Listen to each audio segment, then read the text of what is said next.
My name is Jagdish Shukla और ये हमारा फर्स्ट लेक्चर है इकोनॉमिक्स का। तो इकोनॉमिक्स क्या होता है उसके बारे में हम डिस्कस करने वाले हैं और इकोनॉमिक्स के कौन कौन से कंटेंट है और फर्स्ट चैप्टर हम स्टार्ट करेंगे। तो चलिए अब ये कंटेंट देखते हैं। तो चलिए इसके कंटेंट्स देखते हैं क्या है।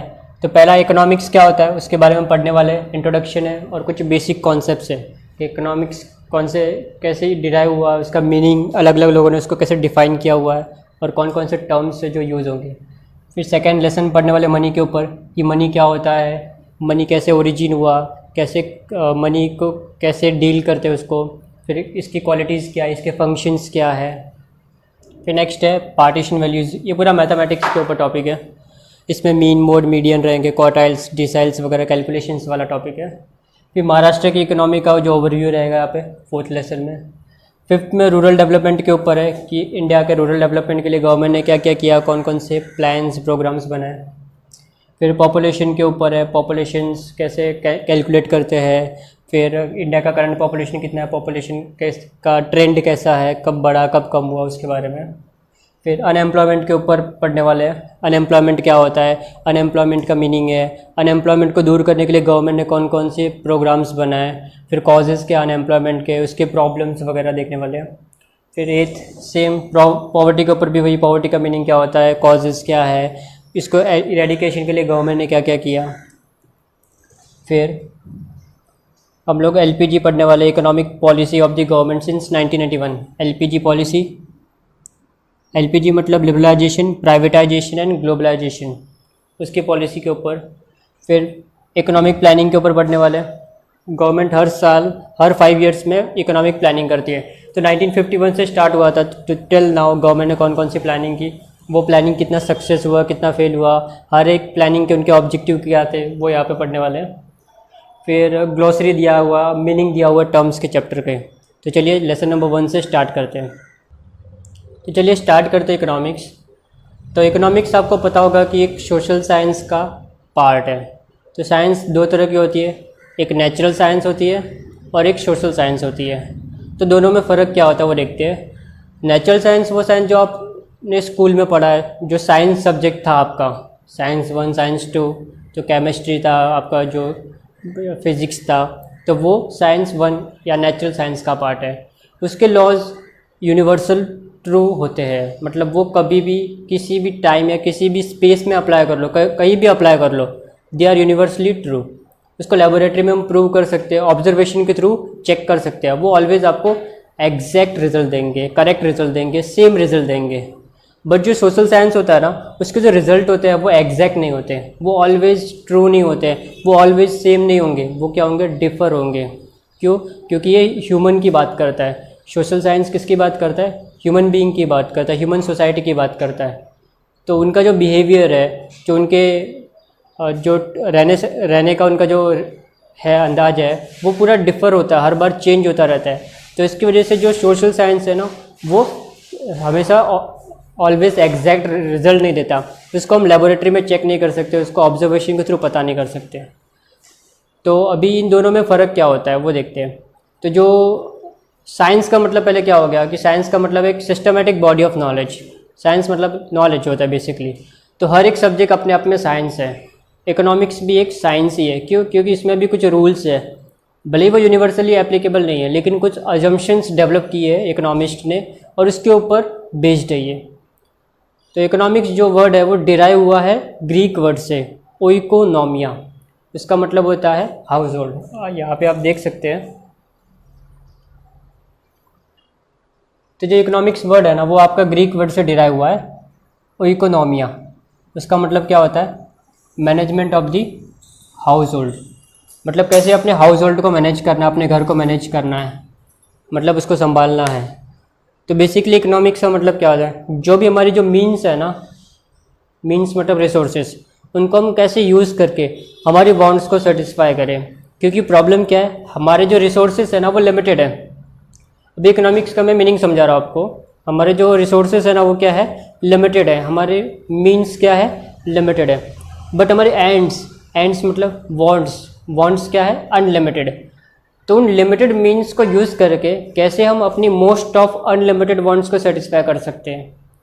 या ज़्यादा से ज़्यादा वांट्स को कैसे सेटिस्फाई करें, वही है इकोनॉमिक्स। एक एग्जांपल के थ्रू समझाता हूँ आपको। सपोज़ आपका बर्थडे है और आपको आपके पेरेंट्स ने 1000 रुपये पे दिया कि जा बेटा एंजॉय कर। तो अभी 1000 रुपीज़ में आपकी वांट्स तो बहुत सारी होगी, लेकिन सारी सेटिस्फाई कर सकते हैं कि आप? अभी सपोज़ आपको मूवी जाना है तो आप उसके लिए जा सकते हैं। आपको होटल में खाना खाना है, वो भी आप कर लेंगे। आपको सपोज़ ड्रेस लेना है और आपको बुक्स भी लेनी है, प्लस आपको सेविंग भी करनी है, प्लस आपको एक बाइक भी चाहिए थी, वो भी लेना है, एक मोबाइल भी लेना है, एक लैपटॉप भी लेना है। तो क्या सब कुछ 1000 रुपये में आ जाएगा? चलो कुछ आ जाएगा, चलो आप मूवीज चले जा सकते हो, कोई बुक भी ले सकते हो, थोड़ा बहुत सेव भी कर लोगे। तो एक वांट, दो वांट या उनका कोई कॉम्बिनेशन सेटिस्फाई कर सकते हो, बट सारी वांट सेटिस्फाई कर सकते हैं क्या? ऑफ कोर्स नहीं कर सकते। क्यों? क्योंकि आपके पास जो रिसोर्स है, मतलब जो मनी है, वो लिमिटेड है, 1000 रुपये है, बट आपकी वांट्स तो बहुत सारी है। ये तो मैंने कुछ लिस्ट की, इस एक्चुअली तो लिस्ट बहुत लंबी चौड़ी होती है। जो हमारे पास 1 लाख रुपए रहेंगे तो भी कम पड़ेंगे वो तो हमारे जो रिसोर्सेज को कैसे हम यूज़ करें, कैसे हम मल्टीपल ऑप्शन चूज़ करें ताकि हमारा जो वेलफेयर हो, वेलफेयर मतलब जो सेटिस्फेक्शन हो, जो बेनिफिट हो, जो सेटिस्फेक्शन डिराइव हो रहा है यूज़ करके, वो मैक्सिमम हो, वही है इकोनॉमिक्स। तो चलिए हम कुछ डेफिनेशंस देखते हैं जो कुछ इकोनॉमिस्ट ने दी है। तो हमारे जो इंडियन इकोनॉमिस्ट थे, कौटिल्य की बात करते हैं। तो इकोनॉमिक्स को हिंदी में बोलते हैं अर्थशास्त्र। अर्थ का मतलब होता है वेल्थ, बोल सकते हैं। यहाँ पे मीनिंग यूज़ किया, देखो अर्थ मीन्स क्या हो गया? वेल्थ। वेल्थ मतलब कोई प्रॉपर्टी या संपत्ति। और जो शास्त्र है, शास्त्र का मतलब होता है एक ग्रंथ बेसिकली, या हम यहाँ पे इंग्लिश में साइंस, मतलब एक नॉलेज, बॉडी ऑफ नॉलेज है। तो शास्त्र मतलब क्या हो गया? साइंस। तो अर्थशास्त्र, इन दोनों वर्ड को कंबाइन करेंगे। अर्थ मतलब मनी, वेल्थ मतलब मनी हो गया, पैसा हो गया, और शास्त्र मतलब साइंस। तो मनी को कैसे मैनेज करना है, उन्होंने इसको बताया था, कौटिल्य ने। तो ये बहुत पुराने इकोनॉमिस्ट थे, हमारे इंडियन इकोनॉमिस्ट थे। तो उन्होंने क्या कहा है कि science of acquiring and managing wealth. Acquire करना मतलब उसको जमा करना, उसको इकट्ठा करना, उसको एक्यूमुलेट करना, एंड मैनेज उसको संभालना। तो उन्होंने क्या कहा था कि इकोनॉमिक्स क्या है, कैसे वेल्थ को जमा करना है, मतलब कैसे उसको एक्यूमुलेट करना है, और कैसे उसको मैनेज करना है, मतलब उसको संभालना है ताकि वेल्थ बढ़े। मतलब वो बेसिकली प्रॉपर्टी या पैसों की बात कर रहे थे, मतलब मनी कैसे रेज करना है, जमा करना है, और कैसे उसको मैनेज करना है, ये कौटिल्य ने कहा था। तो चलिए अभी नेक्स्ट डेफिनेशन देखते हैं। तो आपको एक फैक्ट भी बता देता हूँ कौटिल्य के बारे में। उन्होंने एक बुक लिखी थी अर्थशास्त्र, वो आज से 2000 साल पहले लिखी थी, चंद्रगुप्त मौर्य के टाइम पे। उनको चाणक्य के नाम से भी जानते हैं। तो वो बुक बहुत ही फेमस है और हर जगह भी उसको रेफ़र भी किया जाता है। तो अभी नेक्स्ट डेफिनेशन देखते हैं हम लोग, सेकेंड, जो यूरोपियंस लोगों ने दी थी। तो एडम स्मिथ ने क्या डिफाइन किया था? आप इनका नाम याद रखना, एडम स्मिथ। इनको फादर ऑफ इकोनॉमिक्स भी कहा जाता है, ये फिलअप वगैरह में आता रहता है कि who is the father of economics. तो आप वहाँ पे नाम लिखना है, एडम स्मिथ। तो उन्होंने क्या बोला था इकोनॉमिक्स के बारे में? उन्होंने ये जो इकोनॉमिक्स है ना, उसको वेल्थ ओरिएंटेड डेफिनेशन दी है। मतलब इकोनॉमिक्स किसके बारे में बोला उन्होंने? ये वेल्थ से रिलेटेड है। वेल्थ मतलब प्रॉपर्टी से रिलेटेड, जो चाणक्य ने भी कहा था। मतलब उन दोनों के डेफिनेशंस में सिमिलैरिटी है। तो उन्होंने क्या डिफाइन किया था, देखो, an inquiry into the nature and causes of wealth of a nation. ये एडम स्मिथ ने कहा था। उनकी एक बुक भी है, साइंस ऑफ वेल्थ, उन्होंने वो 1776 में लिखी थी। तो उन्होंने क्या बोला? इंक्वायरी इनटू द नेचर, मतलब नेचर के बारे में पता करो, और कॉजेज ढूंढो वेल्थ के, मतलब वेल्थ कहाँ से जनरेट कर सकते हैं। मतलब यहाँ पे कोई गवर्नमेंट का इंटरवेंशन नहीं होना चाहिए, लेज़र फेयर पॉलिसी। तो कैसे लोग अपनी वेल्थ को इंक्रीज़ कर सकते हैं, उसको बढ़ा सकते हैं, उसको यूज़ कर सकते हैं। तो चलिए अभी नेक्स्ट डेफिनेशन देखते हैं। तो नेक्स्ट डेफिनेशन देखते हैं अल्फ्रेड मार्शल की। ये न्यू क्लासिकल इकोनॉमिस्ट है, और हमने अभी जो देखा था एडम स्मिथ, वो क्लासिकल है। क्लासिकल मतलब जो 18th सेंचुरी से बिलोंग करते हैं, और न्यू क्लासिकल जो 18 के बाद 19 और फर्स्ट हाफ ऑफ 20, मतलब 1950 तक के, फिर जो 20s से लेके अभी तक के, वो मॉडर्न इकोनॉमिस्ट है। तो ये न्यू क्लासिकल इकोनॉमिस्ट है। इन्होंने जो इकोनॉमिक्स को क्या बोला था? वेलफेयर ओरिएंटेड डेफिनेशन दी है। और इन्होंने बहुत सारे जो माइक्रो इकोनॉमिक्स के कॉन्सेप्ट्स भी दिए हुए। ये माइक्रो इकोनॉमिक्स क्या होता है वो हम आगे देखेंगे। तो अल्फ्रेड मार्शल के बहुत सारे कॉन्सेप्ट्स हैं जो यूज़फुल होते हैं। तो उन्होंने एक बुक लिखी थी प्रिंसिपल ऑफ इकोनॉमिक्स 1890 में। तो वहाँ पे डिफाइन क्या किया था, देखो, economics is a study of Mankind. Economics किसकी स्टडी करनी है? मैनकाइंड। मैनकाइंड मतलब human being in the ordinary business of life, मतलब जो कॉमन लोग हैं, जो कॉमन एक्टिविटीज़ कर रहे हैं, मतलब एक नॉर्मल इंसान की स्टडी करनी है। इट एग्जामिन्स, ये एग्जामिन करता है मतलब वेरीफाई करता है, चेक करता है क्या? That part of individual, individual मतलब एक अकेला इंसान, एंड सोशल एक्शन मतलब पूरी सोसाइटी का, which is closely connected with the attainment and use of material requisites of wellbeing. मतलब एक अकेला इंसान या पूरी सोसाइटी जो उनके पास मटेरियल्स है, मटेरियल मतलब यहाँ पर रिसोर्सेस है, उसको वो कैसे यूटिलाइज़ करता है अपने वेल बीइंग के लिए, अपने वेलफेयर के लिए, अपने बेनिफिट के लिए, वही उन्होंने कहा है। तो इनके डेफिनेशंस का कुछ समरी यहाँ पे दिया हुआ है, जैसे कि ये किसकी बात कर रहा है? ऑर्डिनरी मैन की बात कर रहा है। ये किसकी बात कर रहा है? बिहेवियरल साइंस, मतलब ये ह्यूमन बीइंग की बात कर रहा है ना, मैनकाइंड की। और हमने देखा था मैनकाइंड का जो बिहेवियर होता है वो क्या होता है? चेंज होता रहता है। तो ये बिहेवियरल साइंस की बात करता है। ये किसकी बात कर रहा है? Material welfare. वेलफेयर मतलब उनको एक सेटिस्फेक्शन मिलना, उनको एक बेनिफिट मिलना। Economics is not simply a study of wealth, तो खाली ये वेल्थ से जुड़ा हुआ नहीं है, क्योंकि हम अपने वांट को सेटिस्फाई कर रहे हैं लिमिटेड मीन से। तो यहाँ पे वेल्थ एक, वो भी एक पार्ट ही है, बट खाली वेल्थ से कनेक्टेड नहीं है। तो चलिए अभी नेक्स्ट डेफिनेशन देखते हैं। तो नेक्स्ट डेफिनेशन देखते हैं लायोनेल रॉबिन्स की। उन्होंने जो इकोनॉमिक्स के डेफिनेशन दी वो स्कैरसिटी ओरिएंटेड है। स्कैरसिटी मतलब क्या होता है? कोई भी चीज़ वो लिमिटेशंस, लिमिटेड, मतलब वो चीज़ें क्या हमारे पास कम है। तो स्कैरसिटी ओरिएंटेड क्या बोला हुआ है कि हमने जो मीनिंग देखा था ना, बेसिकली वही बोल रही है कि जो हमारे पास रिसोर्सेज है ना, उसको कैसे यूज़ करके हम अपनी अनलिमिटेड वांट को सेटिस्फाई कर रहे हैं, वो इन्होंने कहा है। तो इनके डेफिनेशंस भी दी हुई है यहाँ पे, देखो। Economics is a science, economics science है। साइंस मतलब एक branch of knowledge, body of knowledge, जो क्या करता है? स्टडी करता है किसकी? ह्यूमन बिहेवियर की। किसके साथ? In as relation between ends. Ends मतलब यहाँ पे क्या हो गया? वांट्स, हमारी इच्छा। एंड स्कैर्स मीन्स, मीन्स मतलब होता है रिसोर्सेस, और ये टोटल स्कैर्स मतलब क्या होगा? लिमिटेड रिसोर्सेस, लिमिटेड रिसोर्सेस, कि हम कैसे अपने लिमिटेड रिसोर्सेज यूज़ करके, जिसके यूसेस क्या है? ऑल्टरनेटिव है। मतलब ये क्या बोल रहा है? जैसे कि मैंने आपको एग्जांपल दिया था, 1000 रुपये आपके पेरेंट्स ने आपको दिए, तो ये क्या हो गया? आपके लिए रिसोर्स हो गया, और आपने बहुत सारी वांट्स लिस्ट आउट की थी, वो आपके एंड्स हो गया इनके डेफिनेशन के हिसाब से। अब ये 1000 के बहुत सारे ऑल्टरनेटिव यूजेस है ना, दुनिया भर के यूजेस है। आप इसको सेव करो, आप उसको इन्वेस्ट करो, आप उसको कोई मूवी पे खर्चा करो, खाने पे खर्चा करो, बुक पे, कपड़े पे, बहुत सारे ऑल्टरनेटिव है। तो रिसोर्सेज के बहुत सारे यूज़ होते हैं। अगर आप एक यूज़ कर रहे हो, अगर इन पैसों से आप एक काम कर रहे हो तो दूसरा काम नहीं कर सकते फिर। तो हमें उसके बीच में चूज़ करना है कि हमें first, second, third, fourth, fifth, जो भी है आपके पास ऑप्शंस, अगर हम फर्स्ट जाएंगे तो हो सकता है अदर्स को हमें छोड़ना पड़ेगा। हम सेकंड पे जाएंगे तो फर्स्ट को छोड़ना पड़ सकता है, या हम कॉम्बिनेशन कुछ ले सकते हैं, लेकिन सारे रिसोर्सेज मतलब सारे वांट्स को सेटिस्फाई नहीं कर सकते। तो उनकी एक बुक भी थी, एन ऐसे on the nature and significance of economic science, जो पब्लिश हुई थी 1932 में। आप नाम याद रखो तो अच्छी बात है, नहीं तो चलेगा, इसका कोई इतना इंपॉर्टेंट नहीं है, बट ये डेफिनेशंस इंपॉर्टेंट है, वो याद रखना। अब डेफिनेशंस के की पॉइंट्स क्या है? Wants are unlimited, human wants unlimited है, वांट्स मतलब एंड्स। और मीन्स, मीन्स क्या? लिमिटेड है। मीन्स मतलब रिसोर्सेस, रिसोर्सेस कुछ भी हो सकता है, मनी हो सकता है, कोई भी मटेरियल हो सकता है, मैन हो सकता है।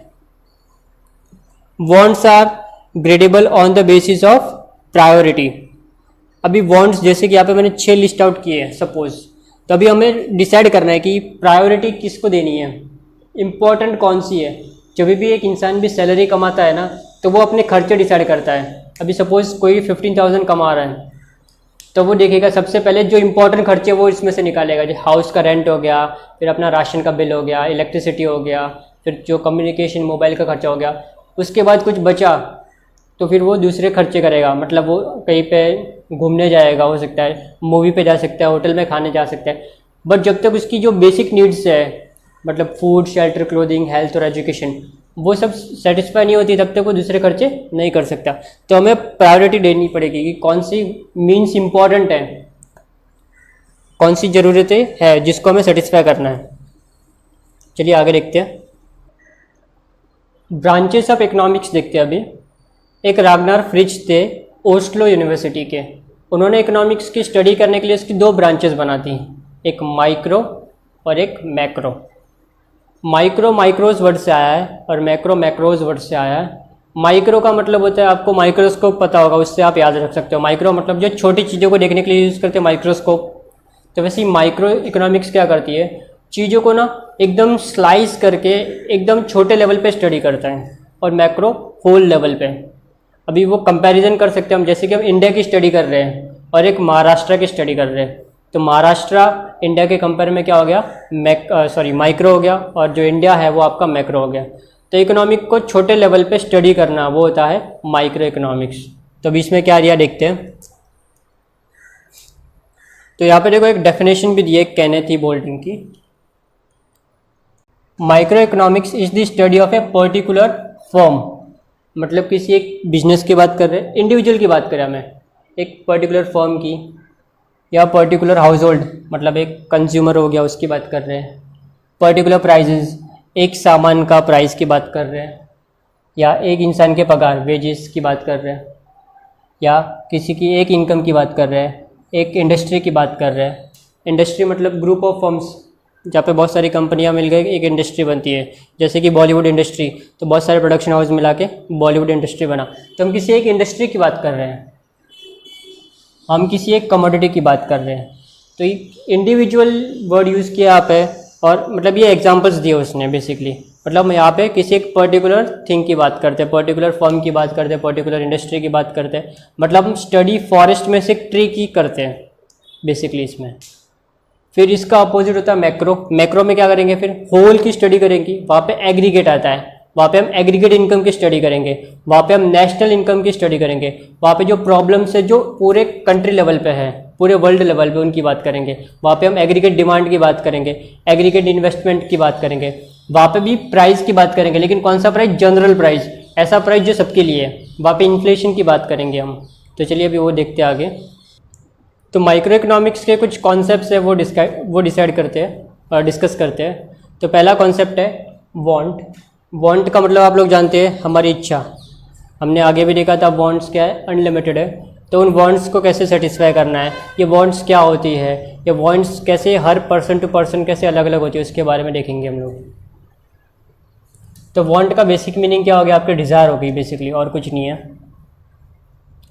तो ह्यूमन वांट्स के जो बढ़ने के दो रीज़न थे, एक तो डिज़ायर फॉर बेटर लिविंग और एक पॉपुलेशन बढ़ना। जब भी पॉपुलेशन बढ़ेगी तो ज़्यादा डिमांड होने वाली है, तो वांट्स भी ज़्यादा होगी ना, पॉपुलेशन कम होगा तो वांट्स भी कम होगी। तो पॉपुलेशन के बढ़ने से और लोगों की डिज़ायर होती है बेटर वे ऑफ लिविंग के लिए, बेटर स्टैंडर्ड ऑफ लिविंग के लिए, तो इसकी वजह से क्या होता है, उनकी वांट्स बढ़ती जाती हैं। तो अभी वांट के कैरेक्टरिस्टिक्स क्या है, पहला वांट्स आर अनलिमिटेड। ये हम बार बार वही डिस्कस कर रहे हैं कि ह्यूमन की वांट्स क्या है, अनलिमिटेड है, उनके मीन्स क्या है, रिसोर्सेज क्या है, लिमिटेड है। तो कैसे हम अनलिमिटेड वांट्स को लिमिटेड मीन्स के थ्रू सेटिस्फाई करें, तो वो ये यहाँ पे, अगर हमारी जैसे ही एक वांट सेटिस्फाई होती है ना, वैसे ही दूसरी वांट ऑटोमेटिक क्रिएट हो जाती है। फिर नेक्स्ट है wants are recurring in nature. Recurring मतलब ये कंटिन्यू होती है, बार बार होती है, ये कंटिन्यूस होती है। ऐसा नहीं होता कि आज हमें कोई वांट ही नहीं है, हमारे पास जैसे ही रिसोर्सेज आ गए ना तो वैसे ही वांट्स भी बढ़ती रहती है। तो वांट्स का कोई एंड नहीं है, ऐसा नहीं कि आज ही होगी कल नहीं होगी, वो कंटिन्यूस होगी। भले एक वांट सेटिस्फाई हो गई दूसरी पैदा हो जाएगी, दूसरी सेटिस्फाई होगी तीसरी पैदा हो जाएगी, तो वो कंटिन्यूस चलता रहेगा। आपके पास कितना भी रिसोर्स आ जाएगा लेकिन आपके फुल्ली वांट कभी सेटिस्फाई हो ही नहीं सकती। फिर नेक्स्ट देखते हैं, वांट एज के हिसाब से अलग अलग होती है। जैसे कि आप एक फ़ोटो में आप देख सकते हैं, जैसे कि जो बच्चे होते हैं उनको टॉयज़ चाहिए, तो उनकी वांट क्या है, उनको बहुत सारे टॉयज़ चाहिए। जो यंगस्टर होते हैं उनकी वांट क्या होती है, उनको सपोज़ बाइक चाहिए, तो उनकी वांट अलग होगी। जो एक ओल्ड पर्सन है उनको हो सकता है न्यूज़पेपर चाहिए या बुक चाहिए या फिर कोई भगवद गीता वगैरह कोई ग्रंथ चाहिए। तो हर एक पर्सन की जो वांट होती है ना वो अलग अलग होती है, उनकी एज के ऊपर वो डिपेंड करता है। Want differs with gender, gender पे भी डिपेंड करता है। जेंडर मतलब मेल फीमेल हो गया, मेल की वांट अलग होगी, फीमेल की वांट अलग होगी। मेल को जैसे कि बाइक वगैरह का शौक है, फीमेल को कॉस्मेटिक्स या ब्यूटी पार्लर का शौक है, तो उनके हिसाब से उनकी जो जो अगर आगे डिमांड करेगी वो भी क्या होगी, डिफरेंट होगी। वांट डिपेंड करता है प्रेफरेंसेस के ऊपर। हर एक इंसान के जो प्रेफरेंसेस सेम नहीं होते। प्रेफरेंसेस मतलब वो उनके लाइक है, टेस्ट है, हैबिट्स है, वो डिफरेंट होते हैं हर एक पर्सन के। तो इसकी वजह से क्या होगी, वांट्स भी हर एक इंसान की क्या होगी, डिफर होगी। फिर आगे देखते हैं नेक्स्ट पॉइंट है, want differs with seasons. Seasons के हिसाब से वांट्स चेंज होती है। जैसे कि अम्ब्रेला की अभी ज़रूरत नहीं है, लेकिन रेनी सीज़न जैसे ही स्टार्ट होगी वैसे ज़रूरत पड़ जाती है। फिर क्रैकर्स हो गए, पटाखे, तो कोई फेस्टिवल वगैरह आ गया तो उनकी ज़रूरत पड़ती है। तो सीज़न के हिसाब से क्या होता है, वांट्स की रिक्वायरमेंट चेंज होती रहती है। कोई प्रोडक्ट किसी टाइम पे ज़रूरी है और किसी टाइम पे नहीं है। फिर wants differs due to culture. हर एक कल्चर में अलग अलग, जैसे कि कोई डिशेज बनती है तो उनकी वांट्स भी क्या होगी, डिफरेंट होगी। उनके ये कस्टम्स अलग होंगे, उनके ड्रेस अलग होते हैं, उनके खाना पीना हो गया, फिर उनका जो इवन जो हाउसेस होते हैं वो भी अलग ढंग से डिज़ाइन करते हैं। तो वो सब क्या होता है, उनकी वांट्स के, उसकी वजह से उनकी वांट्स भी क्या होती है, अलग अलग होती है हर एक कल्चर की। फिर आगे देखते हैं क्लासिफिकेशन ऑफ वांट्स। वांट्स को हम कैसे अलग अलग पार्ट में क्लासीफाई कर सकते हैं। पहला है economic and non economic wants. Economic wants वो होती है जिसके लिए अपने को पैसा देना पड़ता है। जैसे कि आपको मोबाइल चाहिए तो मोबाइल खरीदने के लिए आपको पे करना पड़ेगा। आपको होटल में जाके खाना खाना है तो जो भी बिल होगा वो पे करना पड़ेगा। तो वहाँ जहाँ पे अपने को पेमेंट करना पड़ता है वो इकोनॉमिक वांट्स। कुछ वांट्स ऐसी होती है जिनको पे नहीं करना पड़ता सेटिस्फाई करने के लिए, तो वो क्या हो गए आपके नॉन इकोनॉमिक, मतलब वो आपको फ्री में मिल रहा है। जैसे कि आप अभी ऑक्सीजन ले रहे हो, छोड़ रहे हो, जो हवा है, एयर है, उसके लिए क्या नेचर हमसे कोई पैसे चार्ज करती है। तो वो सब क्या है, हमको जो नेचर ने लैंड दिया तो नेचर हमसे लैंड का पैसा वसूल करती है। क्या जो सनशाइन है वो सब क्या फ्री है, तो वो क्या नॉन इकोनॉमिक वांट्स हैं। फिर आगे देखते हैं individual wants and collective wants. Individual मतलब एक इंसान की बात करते हैं और कलेक्टिव मतलब पूरे सोसाइटी की। तो नेक्स्ट है individual wants and collective wants. तो व्हाट आर इंडिविजुअल वांट्स, जो एक इंडिविजुअल की वांट क्या को सेटिस्फाई करती है या इंडिविजुअल जो डिमांड करता है। सपोज आपके पास बाइक है और आप उससे ट्रैवल करते हो ऑफिस से घर, घर से ऑफिस, तो वो क्या हो गया इंडिविजुअल वांट्स। आपके पास मोबाइल है जो आप खुद के लिए यूज़ करते हो, पर्सनल यूज़ है, वो इंडिविजुअल वांट। लेकिन आपके घर में जो फ़ैन है वो खाली आपको ये आवाज़ देता है कि सब मेंबर को देता है, ऑफकोर्स सब मेंबर को देता है, तो वो क्या है आपका कलेक्टिव वांट है, मतलब वो पूरी फैमिली की नीड्स को सेटिस्फाई करता है। वैसे ही आपके यहाँ पे जो बसेस चल रही है, जो ऑफिस से आपको घर पे ड्रॉप कर रही है, या जो लोग बसेस के थ्रू या ट्रेन के थ्रू ऑफिस पे जा रहे हैं, तो एक ट्रेन में तो बहुत सारे लोग जाते हैं, तो वो कलेक्टिव वांट को सेटिस्फाई कर रहा है, मतलब एक ही इंसान बहुत सारी वांट्स को सेटिस्फाई कर रहा है। तो यहाँ पे बेस्ट एग्जांपल कलेक्टिव वांट्स मिले, आप ट्रेन का या बस का ले सकते हैं। या फिर एक मूवी थिएटर में जितने लोग गए हैं, एक मूवी बहुत सारे लोग देख रहे हैं, 100 लोग बैठ के, तो वो कलेक्टिव वांट्स होगी। इंडिविजुअल वांट आप अपने मोबाइल में पिक्चर देख रहे हो या आप अपने स्कूटर से कहीं पे जा रहे हो, तो आप खुद के लिए जो सेटिस्फाई कर रहे हो, तो वो इंडिविजुअल वांट, एक इंसान की वांट। तो वांट अलग अलग टाइप की हो सकती है, नेसेसिटीज़, कंफर्ट और लग्जरीज। नेसेसिटीज़ में जो बेसिक चीज़ें वो आती है, 5 चीज़ें हैं, फूड, शेल्टर, क्लोथिंग, हेल्थ और एजुकेशन। यहाँ पे आपको एग्जांपल भी मिल जाएगा, food, clothing, shelter, health and education. ये बेसिक चीज़ों पर जो खर्चा होता है बहुत ज़रूरी है, उनके ऊपर खर्चा करना ही पड़ता है। कंफर्ट, ऐसी चीज़ें जिनके बिना चलेगा बट वो अपनी लाइफ को थोड़ा कंफर्टेबल बनाती है, इसके लिए इसको बोलते हैं कंफर्ट। और लग्जरीज़ में हम लोग ऐशो आराम की चीज़ें देखते हैं यहाँ पे। मतलब कार कैसे होनी चाहिए, बहुत लंबी होनी चाहिए, आरामदायक होनी चाहिए, इसमें एसी होना चाहिए, घर में भी एसी होना चाहिए और फुल्ली फर्निश्ड होना चाहिए। तो वो सब लग्जरीज़ में आ गया। या जो ज्वेलरीज होगी महंगी महंगी, वो लग्जरीज़ में आ गया। मतलब वहाँ पे हम क्या करते हैं, बहुत ही एक्सपेंसिव होती है और वो उसके लिए बहुत खर्चा होता है। तो वांट्स उसके हिसाब से हम क्लासीफाई कर सकते हैं। कुछ एग्जांपल्स भी दिए आपके यहाँ पे, जैसे कि लग्जरीज़ में देख सकते हैं एसी कार है, फिर घर का एग्जांपल दिया फर्नीचर वाला, फिर कंफर्ट में वॉशिंग मशीन दिया हुआ है, मिक्सर है, प्रेशर कुकर है एंड सो ऑन। तो बाकी काम नेक्स्ट लेक्चर में कंटिन्यू करेंगे। Thank you for watching.